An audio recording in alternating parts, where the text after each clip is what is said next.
नमस्कार विद्यार्थी मित्रांनो, डॉक्टर सुशील स्पॉटलाइट या आपल्या यूट्यूब चॅनलवर तुमचं सर्वांचं स्वागत आहे। आज आपण 13 नोव्हेंबर 2020च्या चालू घडामोडींचं विश्लेषण बघणार आहोत।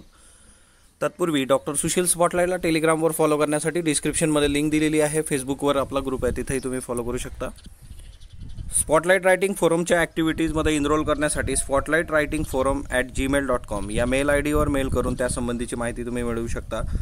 IAS मेन्स करता डेली आन्सर रायटिंग आणि वीकली एसे, UPSC मेन्स करता मराठी आणि इंग्रजी निबंध, तर या ॲक्टिव्हिटीजमध्ये तुम्ही इनरोल करण्यासाठी मेल आयडीवरून माहिती घेऊ शकता। आजची जी पहिली न्यूज आहे आपली ती खूप महत्त्वाची आहे। आत्मनिर्भर पॅकेज 3 हे जाहीर झालेलं आहे आणि आत्मनिर्भर भारत पॅकेज 3 जे आहे तर त्याची टोटल पॅकेजची जी व्हॅल्यू आहे ती 2,65,080 कोटी एवढी आहे। आता ही सगळी जी अमाऊंट आहे ती रुपयामध्ये आहे, 2,65,080 कोटी रुपये। 12 नोव्हेंबर रोजी आपल्या अर्थमंत्री निर्मला सीतारामन यांनी हे जाहीर केलं। आता याच्यामध्ये जे स्प्लिट आहे त्याचं म्हणजे हा जो निधी आहे तो कुठल्या योजनेसाठी किती दिले गेलेला आहे ते आपण बघणार आहोत। प्रधानमंत्री शहरी आवास योजना 18,000 कोटी रुपये, ग्रामीण रोजगार वृद्धी योजना 10,000 कोटी रुपये, कोरोना लस संशोधन 900 कोटी रुपये, औद्योगिक पायाभूत सुविधा विकास 10,200 कोटी रुपये, निर्यात वृद्धीसाठी एक्झिम बँक सहाय्य 300 कोटी रुपये, उत्पादन वृद्धी प्रोत्साहन योजना PLI 1,45,980 कोटी रुपये, खतांवरील अनुदान 65,000 कोटी रुपये, पायाभूत सुविधा प्रकल्प अर्थसहाय्य 6,000 कोटी रुपये, आत्मनिर्भर भारत रोजगार योजना 6,000 कोटी रुपये। तर अशा पद्धतीने हे सगळं स्प्लिट आहे। याचा जो उद्देश त्यांनी सांगितलेला आहे तो म्हणजे हाताला काम, उत्पादन वाढ आणि निर्यातीला प्रोत्साहन। तर याच्यामध्ये 3 ॲस्पेक्ट आहे। हाताला काम म्हणजे प्रत्येकाला रोजगार मिळणं, रोजगारातून उत्पादन वाढ होणं आणि निर्यात प्रोत्साहन, एक्सपोर्ट इन्करेज करणं। आता रोजगार आणि कष्टकऱ्यांचा मोबदला या हेडिंगखाली काय काय गोष्टी आहेत ती 15,000पेक्षा ज्यांना कमी मासिक वेतन आहे अशी लोक आणि मार्च ते सप्टेंबर या कालावधीमध्ये ज्यांनी रोजगार गमावलेला आहे अशी लोक यांना नोकरीवर घेण्यासाठी संबंधित संस्था असतील, कंपन्यांना कर्मचारी भविष्य निर्वाह निधीमधील योगदान हे याच्याकरता मिळणार आहे। सो 15,000पेक्षा कमी ज्यांचं वेतन आहे त्यांना लाभ मिळेल आणि मार्च ते सप्टेंबर या कालावधीमध्ये रोजगार ज्यांनी गमावलेला आहे त्यांनासुद्धा याचा लाभ मिळणार आहे। 1,000पेक्षा कमी कर्मचारी ज्या कंपनीत असतील, उद्योगांमध्ये असतील, त्या संस्थांमधील कर्मचाऱ्यांचं आणि नियोक्त्यांचं जे काही आहे ते 12% असं जवळपास 24% EPF मधील योगदान जे आहे ते सरकार देणार आहे, म्हणजे प्रोव्हिडंट फंड आणि त्या सगळ्या गोष्टी। देशभरामधील सूक्ष्म लघु मध्यम क्षेत्र जे आहे त्याच्यातल्या 91.1% उद्योगांना या योजनेचा फायदा होईल असं आपल्या अर्थमंत्री निर्मला सीतारामन यांना वाटतं किंवा तसा दावा त्यांनी केलेला आहे। सो याच्यामध्ये ह्या बेसिक गोष्टी थोड्या लक्षात ठेवा। त्याच्यानंतर खतांसाठी 65,000 कोटी रुपयाचं अनुदान आपण दिलेलं आहे। कृषी क्षेत्रातल्या खतांसाठी जाहीर झालेलं जे अनुदान आहे ते 14 कोटी शेतकऱ्यांना याचा थेट लाभ मिळणार आहे। खरीप हंगाम जे आहे तिथं शेतकऱ्यांना खताचा कोणत्या प्रकारे तुटवडा भासणार नाही याचीही काळजी घेतली जाणार आहे। ग्रामीण भागामध्ये रोजगार वृद्धी करण्यासाठी पंतप्रधान गरीब कल्याण रोजगार योजना होती बघा, तर या योजनेमध्ये अजून 10,000 कोटी रुपये खर्च केले जाणार आहे। ॲक्च्युली याचा प्रस्तावित खर्च जो होता तो 1,01,000 कोटी रुपये इतका होता। उद्योगांना वित्त पुरवठा, आता सगळ्यात मेजर गोष्ट तीच आहे की उद्योगांना तुम्हाला वित्त पुरवठा द्यावा लागेल तरच आपली अर्थव्यवस्था परत रुळावर येऊ शकते। आणि याच्यामध्ये सगळ्यात मेजर एक इश्यू आहे तो म्हणजे भारतीय अर्थव्यवस्था ही तांत्रिकदृष्ट्या तिच्यामध्ये घसरण लागलेली आहे असं पहिल्यांदा होतं आहे, तर तोही रिपोर्ट आपण बघू। सूक्ष्म मध्यम लघु मुद्रा योजनेचे लाभार्थी जे असतील किंवा व्यावसायिक कर्जधारक असतील यांना विनातारण कर्ज पुरवठा सुरळीत होत राहावा याकरता 3 लाख कोटी रुपयांच्या आपत्कालीन पत हमी योजनेला ECLGS 31 मार्च 2021 पर्यंतची मुदतवाढ देण्यात आलेली आहे। म्हणजे आता याच्यामध्ये सर्वच आहेत बघा, लघु सूक्ष्म मध्यम जे उद्योजक आहेत, मुद्रा योजनेचे लाभार्थी जे आहेत, व्यावसायिक कर्जधारक जे आहेत त्यांना विनातारण म्हणजे काहीही तारण न ठेवता कर्ज पुरवठा सुरळीत करण्यात यावा त्याच्यासाठीची जी काही योजना आहे ती 31 मार्च 2021 पर्यंत तिची मुदतवाढ आहे। यात प्रामुख्याने करोनाच्या अडचणीमधली 26 क्षेत्र जी आहेत त्यांचा विचार करण्यात आलेला आहे। तर हे MCQ करता लक्षात ठेवा की 26 क्षेत्रातल्या कर्जधारकांचा याच्यात विचार आहे। त्याच्यानंतर रिअल इस्टेट बांधकाम क्षेत्र, आता रिअल इस्टेट आणि बांधकाम क्षेत्रामध्ये प्रधानमंत्री शहरी आवास योजना याच्यासाठी अतिरिक्त 18,000 कोटी रुपये देण्यात आलेले आहेत. याच्यातून 78 लाख नवे रोजगार उपलब्ध होतील, 12 लाख नवी घरे बांधण्याला मंजुरी मिळेल आणि 18 लाख घरं बांधून पूर्ण होतील असं शासनाला वाटतं किंवा केंद्र सरकारने तो आराखडा आखलेला आहे. 2020-21च्या अर्थसंकल्पामध्ये या योजनेसाठी 8,000 कोटी रुपये देण्यात आले होते आणि आता बघा की 18,000 कोटी रुपये अतिरिक्त देण्यात आलेले आहेत. म्हणजे प्रधानमंत्री शहरी आवास योजनेवर मोठ्या प्रमाणात केंद्र सरकार खर्च करत आहे. त्याच्यानंतर बांधकाम व्यावसायिक आणि घर खरेदी करणाऱ्यांसाठी सुद्धा सवलत देणं अपेक्षित आहे. त्याच्यामुळे सर्कल दर आणि ॲग्रीमेंट व्हॅल्यू याच्यामधला जो फरक असतो, तर प्राप्तिकर कायदा जो आहे त्याच्यानुसार फरक 10% मर्यादित आहे. परंतु मंदीमुळे घराच्या किमती कोसळल्यात आणि त्यामुळे रिअल इस्टेट क्षेत्र जे आहे त्याला जो फटका बसलेला आहे त्याच्यामुळे हा फरक 10 ऐवजी 20% वाढवण्यात आलेला आहे. म्हणजे सर्कल दर आणि ॲग्रीमेंट व्हॅल्यू याच्यात आधी जे 10%ची डिफरन्स होता तर तो आता 20% वाढवण्यात आलेला आहे, जेणेकरून बांधकाम व्यावसायिक आणि खरेदी करणाऱ्यांना त्याचा फायदा होईल. आता बांधकाम आणि पायाभूत क्षेत्र जे आहे त्याच्यातल्या कंपन्यांना निवेदन भरताना भांडवली बँकेची हमी EMD अडचण सोडवण्याकरता हा निर्णय घेण्यात आलेला आहे. तसेच कार्यक्षमता अनामत 10% होती, ती आता 3% कमी करण्यात आलेली आहे. सो कार्यक्षमता अनामत जी आहे ती 10%वरून 3% कमी झालेली आहे. औद्योगिक पायाभूत सुविधाचा विचार जर तुम्ही केला तर याच्यामध्ये ग्रीन एनर्जी, देशांतर्गत संरक्षण साहित्याचं उत्पादन, कारण ह्या गोष्टी आपण आधी बघितलेल्या आहेत की देशांतर्गत मॅक्झिमम डिफेन्स इक्विपमेंट तुम्ही तयार करायचे, जेणेकरून इम्पोर्टवर तुम्हाला निर्भर राहणं गरजेचं राहत नाही. औद्योगिक उत्पादनाला प्रोत्साहन देण्यासाठी निधी जाहीर केलेला आहे. सो निर्यातीशी संबंधित प्रकल्प पूर्ण करण्यासाठी एक्झिम बँक जी आहे तिला 3,000 कोटी रुपये देण्यात येतील. तर हाही एक खूप महत्त्वाचा आस्पेक्ट आहे याच्यातला. भारतात तांत्रिक आर्थिक मंदी जी आहे तर हा एक खूप महत्त्वाचा हे आहे की याच्यावर आपल्याला प्रश्न विचारले जाण्याचे चान्सेस 100% आहे की पहिल्यांदा असं होतं आहे इतिहासामध्ये की रिझर्व्ह बँकेचं जे मासिक आहे बुलेटिन, तर त्या बुलेटिनमध्ये प्रसिद्ध झालेल्या नॉडकास्टमध्ये असं म्हटलेलं आहे की इतिहासात पहिल्यांदाच तांत्रिकदृष्ट्या भारत मंदीचा सामना करतो आहे. आणि याचे जे रेफरन्सेस आहेत की सलग दुसऱ्या तिमाहीमध्ये भारताची अर्थव्यवस्था मंदावलेली दिसते असं मत रिझर्व्ह बँकेच्या अर्थतज्ज्ञांनी मांडलेलं आहे. आणि ही परिस्थिती जी आहे ती देशाला अभूतपूर्व मंदीकडे घेऊन जाते आहे. मायकेल पत्रा जे आहेत तर मायकेल पत्रा यांच्या समितीने हा सगळा अहवाल केलेला आहे की भारत तांत्रिक आर्थिक मंदीमध्ये अडकलेला आहे किंवा त्या दृष्टीने ऐतिहासिक याच्यामध्ये पहिल्यांदाच असं होतं आहे. आत्तापर्यंतचे जर पॅकेजेस तुम्ही बघितले तर ते पॅकेजेस प्रधानमंत्री गरीब कल्याण पॅकेज 1,92,800 हा ना, ही सगळी जे आहे कोटी रुपये, आत्मनिर्भर भारत पॅकेज 11,02,650 कोटी, प्रधानमंत्री गरीब कल्याण योजना 82,911 कोटी है ना. आत्मनिर्भर भारत पॅकेज दुसरं जे होतं ते 73,000चं होतं बघा. पहिलं जे आहे ते 11 लाखाचं, दुसरं 73,000चं. आत्मनिर्भर भारत पॅकेज 3 नंबरचं जे आहे आताचं आपण डिस्कस केलं ते 2,65,000चं है ना, 2,65,080. रिझर्व्ह बँकेच्या आर्थिक सवलती ज्या आहेत त्याच्यामध्ये 12,71,200, म्हणजे आतापर्यंतचं जे पॅकेज आहे ते जवळपास 30 लाख कोटीपर्यंतचं पॅकेज आहे, 30 लाख कोटी रुपये. तर एवढे आतापर्यंतचे पॅकेजेस आहेत हे सर्व. आणि आता रिसेंट जे आहे तर ते 2,65,080 कोटी रुपयाचं पॅकेज दिलेलं आहे केंद्र सरकारने.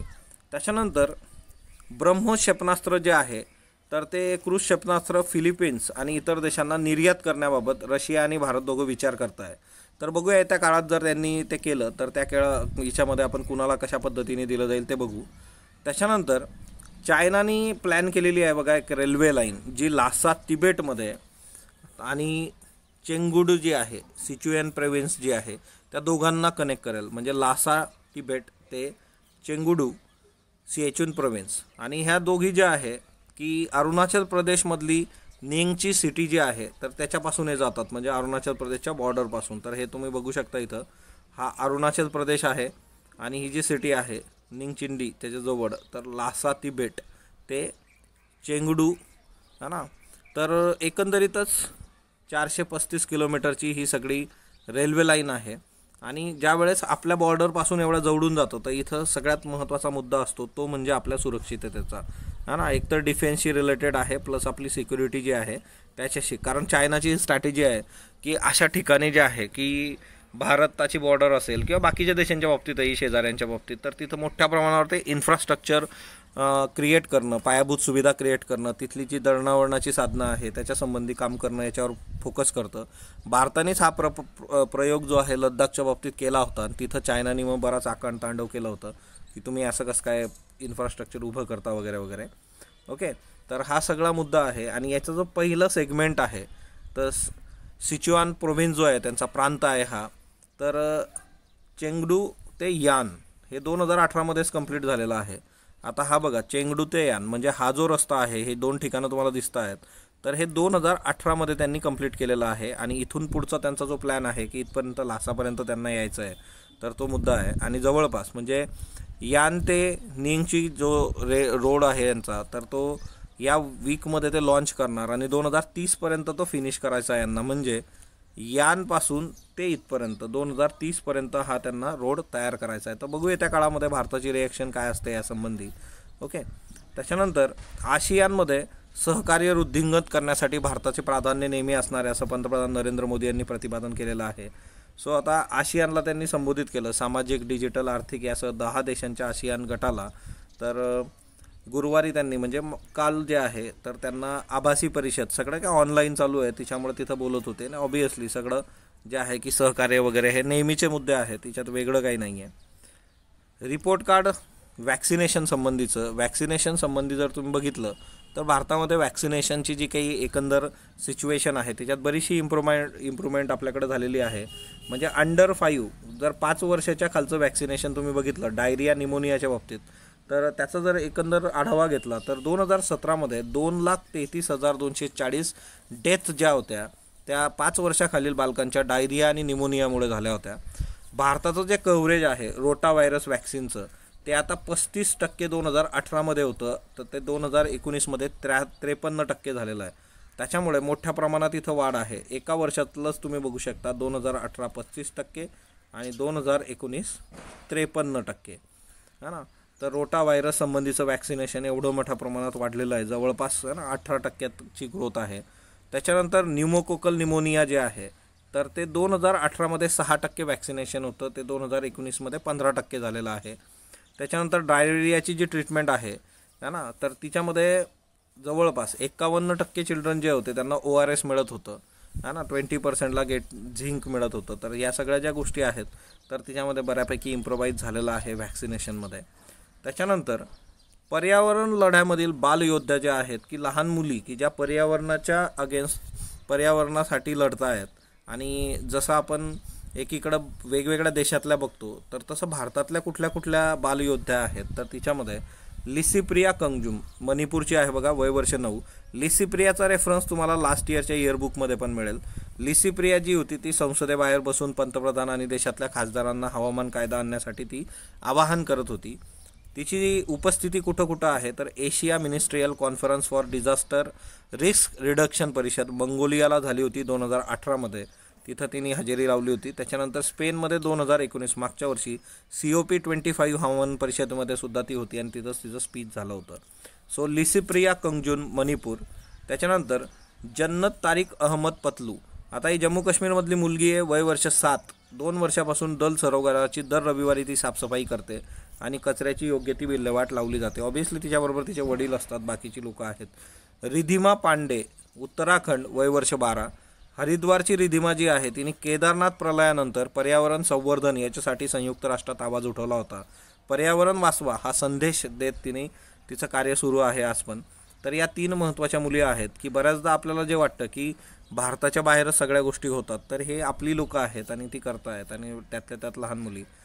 आसिफ बसरा वय वर्ष 53 यांचं निधन झालेलं आहे. आसिफ बसरा हे खूपच म्हणजे नोटेड ॲक्टर आहे आणि 12 नोव्हेंबर रोजी काल हिमाचल प्रदेश धर्मशाळा नावाचं ठिकाण आहे बघा हिमाचलमध्ये, आणि तिथं त्यांनी घरी गळफास घेऊन आत्महत्या केली. आता ॲक्च्युली धर्मशाळा म्हणजेच मकलोडगंज नावाचं ठिकाण, असं धर्मशाळा ॲक्च्युली आपल्याकडे जी धर्मशाळा किंवा सराय असते तसं धर्मशाळा नाही, तर तिथं एक ठिकाण आहे धर्मशाळा, आणि आयुष्यात शक्य झालं तर नक्की व्हिजिट करा ह्या धर्मशाळा प्लेसला, भारी आहे एकदम. या धर्मशाळा इथं तिबेटियन लोकांचं जे आहे तर सगळं काम चालतं. आणि दुसरी महत्त्वाची गोष्ट जी आहे की धर्मशाळाला क्रिकेटच्या मॅचेससुद्धा होतात बघा, ग्राउंड आहे तिथे. चित्रपट जर तुम्ही यांचे बघितले तर काय पोचे, Aashiqui 2, परजानिया, black Friday, once upon time in Mumbai, सांज, नंबर ऑफ मूवीज आहेत. आणि नोटेड ॲक्टर आहे एकदम आसिफ बसरा. आणि असं म्हटलं जातं आहे की त्यांनी म्हणजे जे काही नैराश्य होतं तिच्यातून हे पाऊल उचललेलं आहे. कार्लोस वॉलेस, आता कार्लोस वॉलेस जे होते, फादर कार्लोस वॉलेस, यांनी जवळपास 75 पुस्तकं लिहिलेली आहेत. आणि मूळ गुजराती भाषेत लिहिलेलं जे पुस्तक आहे त्यांचं सदाचार नावाचं, त्याच्या 20हून अधिक आवृत्त्या निघालेल्या आहेत. आणि त्यांचं निधन झालेलं आहे, त्याच्यामुळे हे होतं न्यूजमध्ये. फक्त कसं आहे की तुम्हाला आजपर्यंतचे पेपर जर तुम्ही बघितले तर त्या पेपरमध्ये म्हणजे स्पोर्ट्समधले असतील व्यक्ती किंवा मग सांस्कृतिक क्षेत्रातले असतील तर ते ज्या खूपच फेमस आहे अशांवरच आयोगाने प्रश्न विचारलेला आहे. त्याच्यानंतर कालचे प्रश्न बघा. माळढोकबाबत बिनचूक विधान निवडा. IUCN स्टेटस लिस्ट कन्सर्न आहे, तर ॲक्च्युली माळढोकचं आहे ना क्रिटिकली इंडेंजर आहे, त्याच्यामुळे पहिलं चुकलं. 1979 मध्ये अहमदनगर सोलापूर जिल्ह्यातील तालुके माळढोक पक्षी अभयारण्य म्हणून घोषित केले गेले. बरोबर आहे, फक्त बी. भारत बायोटेक लिमिटेड कंपनीद्वारे कोवॅक्सिनची निर्मिती होणार आहे. बरोबर. आणि सिरम इन्स्टिट्यूट कोविशिल्डची करणार आहे. दोन्ही स्टेटमेंट बरोबर आहे. नागोर्नो काराबाख हा प्रदेश कोणत्या देशांमधील वादाचा विषय आहे, तर अर्मेनिया अझरबैजानमधला विषय हा. कॅरोवॅक्स या चीनी लसीच्या चाचण्या कोणत्या देशाने स्थगित केल्या, ब्राझीलने केल्या. IPL 2020 बघा, ऑरेंज कॅपचा मॅनकरी ख्रिस गेल आहे, तर तो KL राहुल आहे. पर्पल कॅपचा जो आहे तो बुमरा नाही आहे, त्याच्यामुळे दोन्ही स्टेटमेंट चुकीचे आहे. मुंबई इंडियन्सने सलग 5व्यांदा जिंकलं का, नाही, 5व्यांदा जिंकलेलं आहे, सलग 5व्यांदा नाही जिंकलेलं आहे, त्याच्यामुळे यापैकी कुठलंही स्टेटमेंट योग्य नाही आहे. आजचे प्रश्न घ्या. झाडीपट्टी रंगभूमीचं केंद्र खालीलपैकी कोणत्या शहरात आहे, चंद्रपूर, गडचिरोली, नागपूर, वर्धा. तर उत्तर तुम्ही कमेंट बॉक्समध्ये सांगणार आहात. सांगली तासगाव ही भारतातील बेदाण्यांची प्रमुख बाजारपेठ आहे. 2019च्या तुलनेमध्ये सांगली तासगाव बाजारपेठेत बेदाण्यांच्या विक्रीत 2020मध्ये कमी आलेली आहे 2019च्या तुलनेत. फक्त अयोग्य, ब योग्य, दोन्ही योग्य, दोन्ही अयोग्य. फॉरेस्ट ऑलेट या पक्षाबद्दल बिनचूक विधान निवडा. पानझडी जंगल हे त्याचं वसतिस्थान आहे. मध्य प्रदेश, महाराष्ट्रात विपुल संख्येत आढळतो. हा पक्षी रात्रीच्या वेळी सक्रिय असतो. अ ब, अ क, ब क, अ ब क. रॅट होल मायनिंग या खालीलपैकी कोणत्या राज्यात होते, अरुणाचल प्रदेश, तेलंगणा, मेघालय, महाराष्ट्र. शेवटचा प्रश्न घ्या. प्रोजेक्ट एअर केअर खालीलपैकी कोणत्या शहरासाठी प्रदूषणास आळा घालण्यासाठी कार्यक्रम आहे, दिल्ली, गुरुग्राम, मुंबई, अंबाला. याची उत्तर तुम्ही कमेंट बॉक्समध्ये देणार आहात. स्पॉटलाईटला जो तुम्ही प्रतिसाद देता त्याबद्दल मी आपला आभारी आहे. स्पॉटलाईटला लाईक करा, शेअर करा, सबस्क्राईब करा. धन्यवाद विद्यार्थी मित्रांनो.